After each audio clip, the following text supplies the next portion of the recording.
In Minnesota, for example, I think it was Minneapolis, after the George Floyd murder and the riots, I think there was a movement to disband a lot of the police, and they did. I think a lot of the police were let go, or somehow the police force was a lesser force than it was. And what happened was, of course, crime went up in certain areas, and a lot of the officers who had been fired or let go or quit or for whatever reason they weren't on the force anymore, they were hired as private security. By who? The rich people who could afford to do it. So their neighborhood stayed safe. So that wasn't exactly, I thought, a victory for liberalism. And refunded it by far more than they defunded it, because they just course corrected. They went, okay, this is not working. We have to do something to fix it, which makes me very happy, because I was really shocked that they wanted to do that, because there's a lot of crime. And where my club is on 6th Street, that's a wild place. 6th Street gets wild, and there's a lot of crime there. And there's a good police presence there, and we have a lot of police at the club. We hire off-duty cops to work the club, and a lot of security. We want to make it as safe as possible. But the streets in the city, like, you know, from pandemic on, it's not good. You know, it's sketchy, and I'm glad they recognized it and did something. Well, because so many places just aren't course correcting. Chicago. Yeah. I mean, not just the places where, I mean, murders have been happening way out of control in Chicago among the African American community for far too long, and not really reported in the way that they should be. It's amazing how black lives don't seem to matter when they're taken by black lives. Right.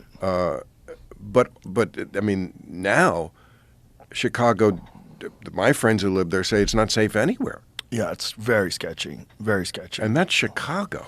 Yeah, Chicago used to be great. It used to be easy. It used to be a great city. I mean, it always had problems in some areas, but I mean, even those areas. I had a conversation once with a driver who was a former cop, and what he told me is that they arrested all the key drug players, and then there was a power struggle, and things got way worse.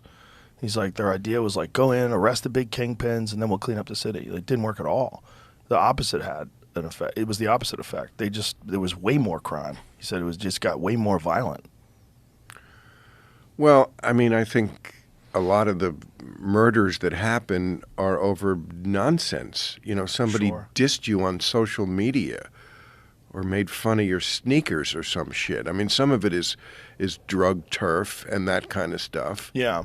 But I think some of it is just bullshit, and I don't understand why there isn't a more concerted effort to shine a spotlight on that. And where are the leaders of the community, the people who would have such cachet among those young African American men, because that's who's killing each other. Yeah. Young African American men, to say, cut it out. What the fuck are you doing, killing each other? If there was a concerted effort by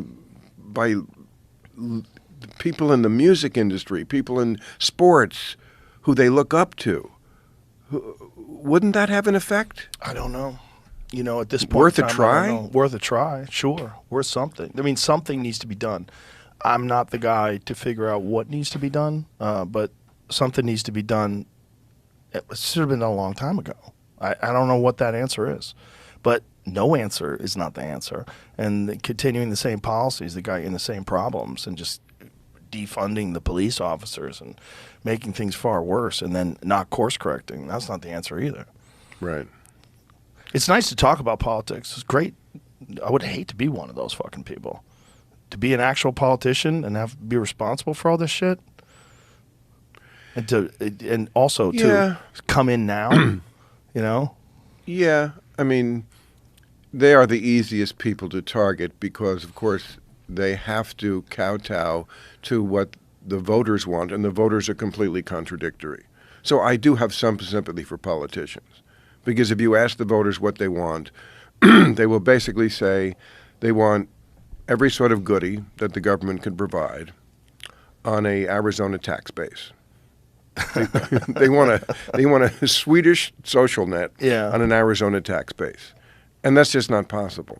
And then the answer is always tax the rich, which is like, well, that doesn't help incompetent government.